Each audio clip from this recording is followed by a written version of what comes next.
Hey y'all, TJ here.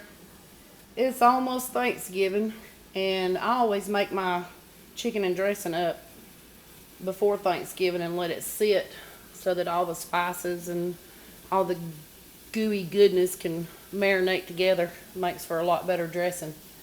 So I figured since I was doing it, I will try to videotape it and see how it comes out. I've got my rooster here that I butchered a couple of weeks ago. Well, killed or whatever. Put him in the freezer. And I'm going to use him, but he's not going to be enough meat for the big old pan of dressing that I'm going to make. So I've got me a pack of chicken breast here that I'm going to add to it. Now, the first thing you have to do is you have to put your chicken in the pot and boil it till it's good and tender. I usually just let mine nearly fall off the bone. And then we're going to take the chicken out, let it cool, and you'll see. But another one of the first steps is getting your cornbread done. And my cornbread is a pretty simple recipe. All I do is use cornmeal, a couple of eggs, some cooking oil, and a little bit of milk and a little bit of water. Stir it up good, throw it in the oven at 450 degrees till it's done, till it's golden brown. So when I get ready for the next step, we'll come back and go from there. See you in a little bit. Okay, we got our chickens in the pot. And we put lots of juicy butter in there with it. We're going to use this chicken broth as part of our dressing mix when we get ready. So we got that one and we got that one. And when this one separates a little bit more, the chicken breasts are frozen, I'm going to have to get a piece of chicken out of the other pan and put it in this one because this one's a little bit full. But we're going to let them cook and we'll be back when it's time to do something else.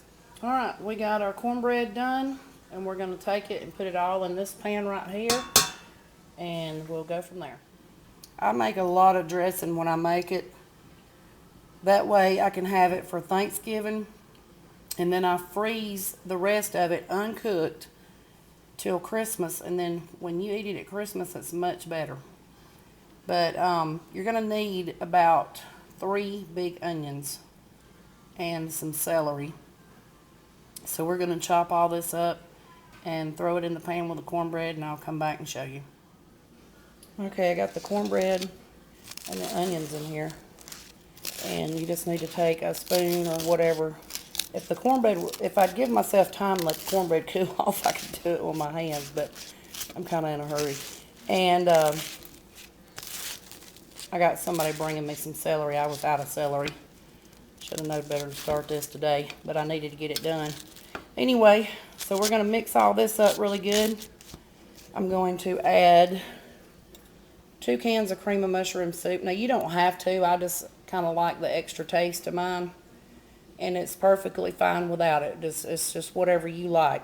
This is the way I make mine, and it actually turns out so good that I've had people fight over my dressing on Facebook when they found out I was making a big batch. They were like trying to bid on it like it was an auction. Anyway, I'm going to add this to it when this cornbread cools off a little bit. And we'll go to putting our other stuff in, and I'll let you see what I'm doing as I go. Okay, so the cornbread's cooled off really good, and I chunked most of it up with a spoon. But now I'm just going to come back with my hands and get it all chunked up good, because you don't want any big pieces of cornbread in there. You want it all fine, crumbled up. Every bit of it.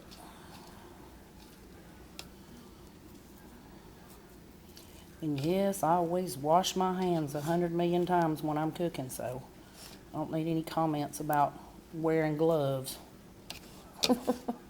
I'm a very clean cook. Anyway, you just keep doing this till you get all these pieces like that broken down. And of course, when you add your liquid, it's going to break a lot of it down anyway. So you ain't got to be too precise. Alright. The chicken over there is getting done. And of course it's going to take a while for it to cool off, but thank goodness through the magic of video, and y'all won't have to wait on that. I'll be back for the next step. See see you. Okay, y'all, the chicken is done. And what I did is I took the pot that had the whole chicken in it and I poured it through a screen strainer into this bowl. And now I'm going to take my cup, which I got in Savannah and I love, and I'm going to put this into this and I'll be back. Okay, we got that whole big old bowl poured in here and it's still not enough. So we're going to use the broth from the other pan of chicken that just had the chicken breast in it. And we're going to have to dump that in here because you do not want the body of your dressing to be, you know, like this. Because when you cook it, you want it to be a little soupy so that when it's done, it's not dry. My dressing, you never have to have gravy with my dressing. It's just really good. Sorry, I can't help it, but it is good. So, I'm going to strain that other batch. And the reason I strain the broth when I cook, like especially a whole chicken, is because when you cook it as long as I did and all the little pieces start coming off and falling in there, sometimes there'll be little pieces of bone and you don't want bone in your dressing. So I always strain it into a bowl and then put it into my dressing. All right, we'll be back. Okay, got the other bowl full put in there. And I actually had to go get some out of my storage because I'm going to have a little bit more by the time I get through adding the chicken and the sage and all that stuff. And once this sets here, it'll soak up a lot of these juices anyway.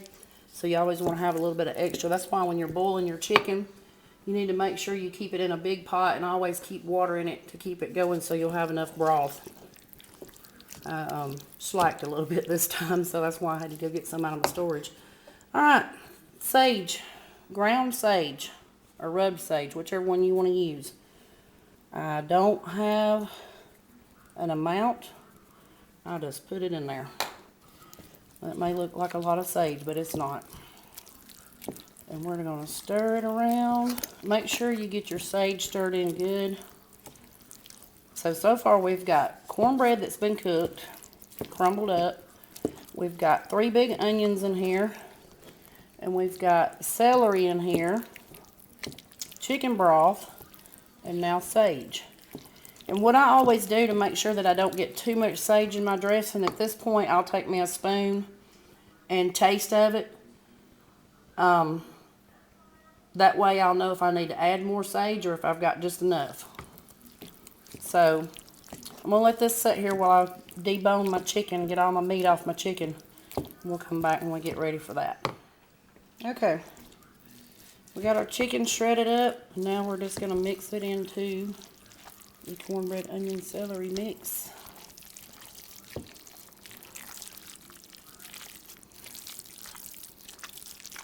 So you can tell it's thickened up a lot just since we put the broth in there. Alright, so we're going to get all this mixed up and I'm going to add my 2 cans of cream of mushroom soup and we'll go from there. Alright, we're at our last step now. I've put 6 boiled eggs in here. You don't have to add the eggs. My mama just always done it, so that's what Tammy does. But anyway, that's it, guys. And all you got to do now is put it in a baking dish, put it in the oven. I always cook mine at about 350 to 375, just until it starts turning golden brown, and then it's done.